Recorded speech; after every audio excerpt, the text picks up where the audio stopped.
Empate com gosto de derrota foi o resultado do Vasco no dia de ontem, 2-2 contra o Ceará, dentro de São Januário lotado. Vasco conseguiu tomar o gol no último minuto de jogo, infelizmente. E o jornalista Lucas Pedrosa detonou o elenco do Vasco da Gama e também o treinador Fernando Diniz. Vou pedir, é claro, para você se inscrever aqui no nosso canal e também clicar no botão do like. Vamos tentar chegar nesse vídeo a 150 likes. Dá aquela moral pra gente, clica no botão de hypar, porque ajuda a divulgar nosso conteúdo para mais pessoas. Estamos próximos de chegar à marca de 13.150 inscritos. Então dá aquela moral, agora vamos lá reagir ao Lucas Pedrosa, que detonou o elenco do Vasco da Gama. Muito bem, o que aconteceu, Pedrosa? Às vezes parece algo sobrenatural. Parece. E eu posso dizer de cadeira, porque várias vezes com o Botafogo o negócio é meio parecido, entendeu, Vene Casagrande? O negócio parece meio sobrenatural, sabe? Fernanda Maia. Assim, cara, é cansativo dizer mais uma vez que o Vasco tá há 4 meses sem saber o que é vencer dentro de São Januário no Campeonato Brasileiro. A última vitória foi contra o Fortaleza em maio de 2025. E tem outro ponto também que, cara, eu já falei aqui no programa, mas é espantoso. O Vasco não consegue vencer jogos se não faz 3 ou mais gols. Isso não é uma invenção da minha cabeça, isso é um fato. Quais são os resultados mais comuns do futebol? 1-0, 2-0, 2-1, são os resultados mais comuns. O Vasco não ganha por esses placares. É um time que só ganha se fizer 3 ou mais gols. Por quê? Porque tá sempre tomando gol, porque tá sempre entregando os resultados. E aí quando você olha pra partida de ontem, vamos fazer um desenho aqui da partida de ontem. Foram 20 minutos em que o Coutinho teve um brilho intenso. Ele pegou a bola debaixo do braço e falou assim, vamos resolver esse jogo logo? Inclusive no 100º jogo dele. Ele é um cara que tá fazendo um ano muito bom com a camisa do Vasco da Gama. Verdade. Quem não assiste fala besteira, mas ele tá fazendo um ano muito bom, finalmente sendo o cara que todo mundo esperava que ele fosse. É um cara que tá sendo decisivo e mais uma vez foi decisivo ontem. Ele consegue pegar a bola, dribla 2, sofre a falta, bate a falta com maestria, coisa que ele já tinha feito no jogo contra o Botafogo e mais uma vez agora, dessa vez, foi gol do Felipe Coutinho. 1-0 Vasco. Aí, poucos minutos depois, o Léo Jardim sai de uma forma perigosa, digamos assim, mas que faz parte do estilo de jogo do Fernando Diniz. E o Matheus Cocão, o Matheus Carvalho, que é um jogador que eu já falei aqui 1000 vezes, o 2025 dele é horroroso. Ele não tem nível para jogar no Vasco da Gama. Ele não tem a mínima condição de ser titular do Vasco da Gama. Ele erra um passe bobo. Um passe bobo, um passe de escolinha. Ele toca a bola pro lado, no pé ruim dele, no pé direito, digamos assim, que não é o dominante, dá a bola pro Ceará, o Ceará empata o jogo. A partir daquilo ali, o Vasco desmorona um pouco dentro da partida. Começa a errar a saída de bola, o time perde a confiança, a dificuldade que o Matheus Cocão tem para jogar é muito grande, ele estava jogando ao lado do Barros, que são jogadores com características parecidas, digamos assim. O Barros é muito melhor do que o Cocão, mas são jogadores que não têm uma criatividade exacerbada. Então o Vasco consegue se complicar um pouco ali no primeiro tempo, 1-1, vai pro intervalo. O que fica claro, e a torcida, cara, a torcida do Vasco é corneteira, tá? Normalmente ela corneta. Às vezes do jeito que ela apoia intensamente, de uma forma maravilhosa. Mas ela é corneteira. Isso é normal, faz parte. Até por conta da fase do clube, a torcida tá certa. Mas o que eu vi ontem é algo que eu não vejo há muito tempo. Que é a torcida entoar um coro e Diniz tira o Cocão. Isso mostra como é que o primeiro tempo dele foi horroroso. Ele foi muito mal. E o Diniz tirou o Cocão. O que ele fez? Colocou o Nuno de segundo volante. Que não é uma coisa que me agrada muito. De novo, né? Que não é a primeira vez e já falamos que não deu certo. Na partida contra o Corinthians foi horroroso, foi tenebroso. Mas ontem especificamente, porque o Ceará é um time com menos poder ofensivo do que o Corinthians, deu um pouco certo. Porque como o Cocão era um jogador que estava completamente perdido dentro da partida, o Nuno recuou. Como o Nuno é muito bom, ele se adaptou à função e ele conseguia distribuir um pouco mais o jogo do Vasco. O Ceará baixou as linhas e o Vasco começou a construir também. Por quê? Porque o Andrés Gomes, que é o reforço, o garoto colombiano, entrou bem. Ele partiu pra cima, ele errava, acertava, mas ele dava uma coisa pro Vasco que o Vasco não tem, que é saúde, que é a velocidade, que é o cara que é agudo e tudo mais. Beleza. O Vasco, no primeiro tempo, fez um jogo equilibrado. No segundo tempo, conseguiu fazer um jogo melhor, mas só torna essa superioridade em efetividade depois que vinha a expulsão. O Cauã Barros toma uma solada clara do Rodriguinho e o Vasco fica com 1 a mais. Aí a torcida do Vasco falou, opa, dá pra ganhar. Aliás, tem que ganhar, é obrigação ganhar com 1 a mais. O Vasco vai lá, faz o 2 a 1 com 34. A expulsão foi aos 26, se eu não me engano, e o gol do Vasco saiu aos 34 minutos, na jogadaça do Carlos Andrés Gomes, pro passe do Carlos Cuesta, pro gol do Carlos Cuesta, que é outro reforço. Ou seja, ontem o cenário tinha tudo para coroar. A boa partida do Coutinho, Sim. a boa partida do Nuno, a entrada dos reforços que vieram do banco que poderiam ser decisivos, foram decisivos naquele momento para fazer o segundo gol do Vasco, até que o Fernando Diniz, ele, mais uma vez, na minha opinião, ele não tinha que ter tirado o Verratti no 1-1, mas depois que fez o 2-1, ele poderia ter tirado o Verratti, que estava fazendo uma partida horrorosa dentro de campo, essa que é a grande verdade. É um cara que eu protejo o tempo inteiro porque eu acredito que ele seja muito importante pro Vasco, mas essa teimosia é inacreditável, não tem como, e principalmente, mais uma vez, o erro individual prejudica o Vasco. Quando o Paulo Henrique não corta a bola. Num chutão, nos acréscimos. O Paulo Henrique, que é um cara que tem muito crédito, estava até fazendo uma boa partida, não vou ficar crucificando ele, mas é um erro infantil. O Vasco perdeu ontem por causa do Diniz, Pedrosa?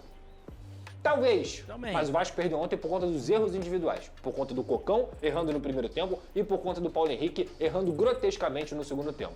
Pode pegar um pouquinho aí, talvez, de parcela do Léo Jardim naquele primeiro gol, mas é muito pouco. O erro é do Cocão e o erro é do Paulo Henrique. Ah, porque o Diniz tem que dar chutão. Gente, esquece, vamos parar com esse papinho. Esse papo é chato. O cara não vai dar chutão, ele não gosta de dar chutão, ele não treina pra dar chutão. A decisão de dar chutão ou não é do jogador. O Diniz não fala assim, não dá chutão não. Ele quer que saia jogando. Mas se você achar que você tá apertado, quem tem que tomar a decisão é o jogador. E o Paulo Henrique ali naquele momento tomou uma decisão errada.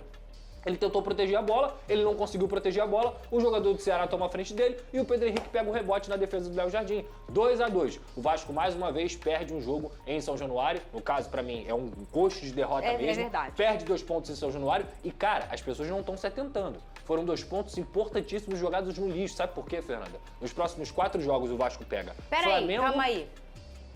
Por que ele tá nervoso? O próximo jogo contra quem?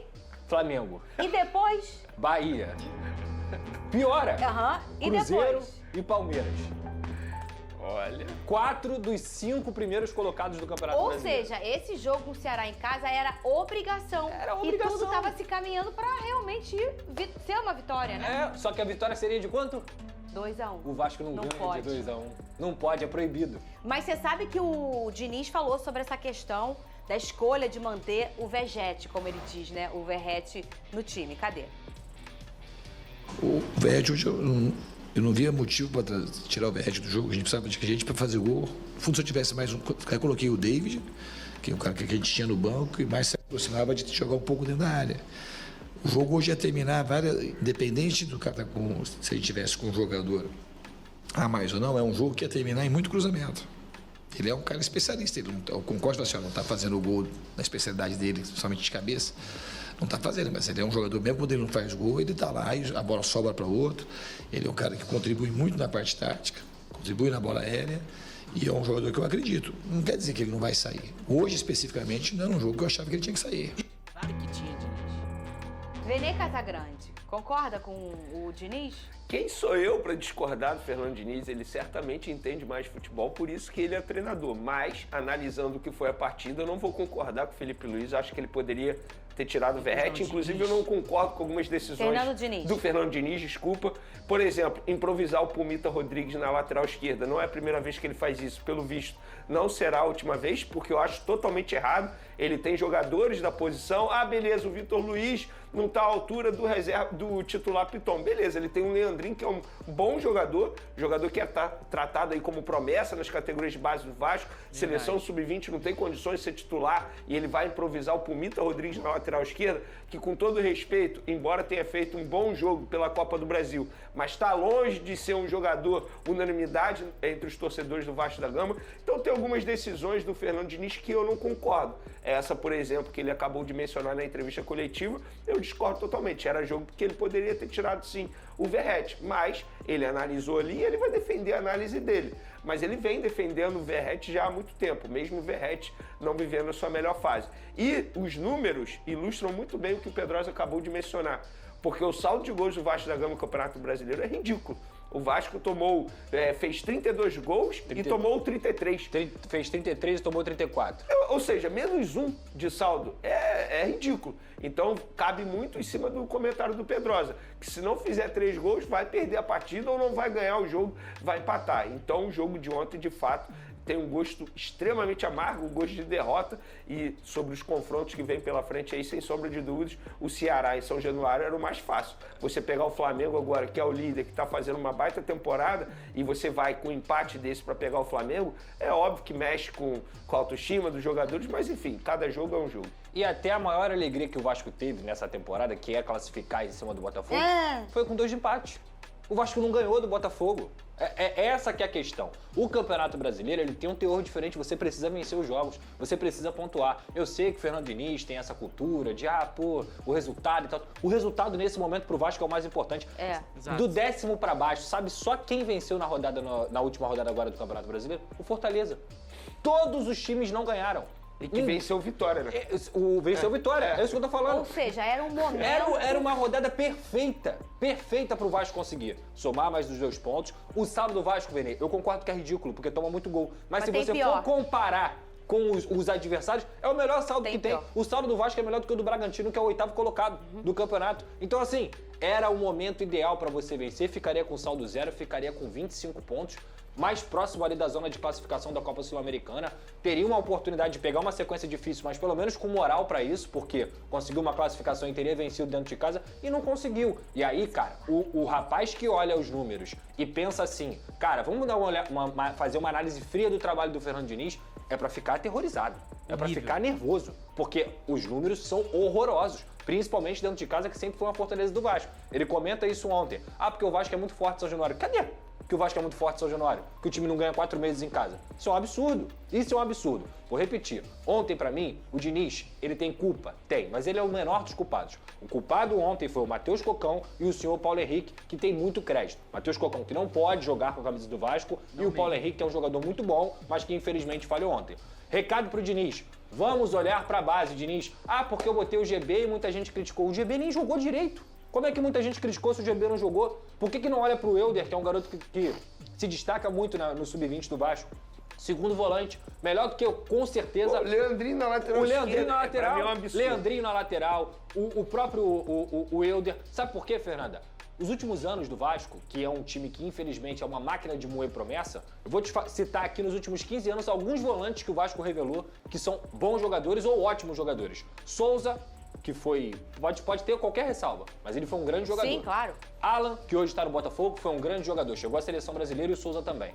Aí você olha um pouquinho mais pra frente. Douglas Luiz, Andrei Santos, Bruno Gomes, Andrei Ramos, Marlon Gomes. Olha quantos jogadores que eu citei aqui que são volantes revelados pelo Vasco e que mesmo quando o Vasco não tinha jogadores de calibre, digamos assim, tinha jogadores que conseguiam responder. Qual o nome daquele que tá emprestado pro Avaí? JP, bom jogador. O Barros é um claro exemplo, voltou titular absoluto. E bem. Então assim, cara, tem que olhar pra base. Esse negócio de ficar insistindo em jogador que já prejudicou o Vasco diversas vezes, isso é um erro grave.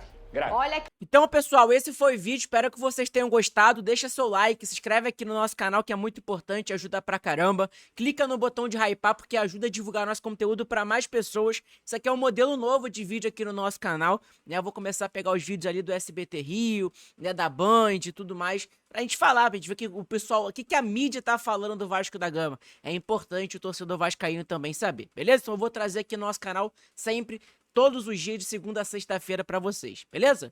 Tamo junto, gente. Deixa seu like, inscreve no canal. Tamo junto. Saudações vascaínas.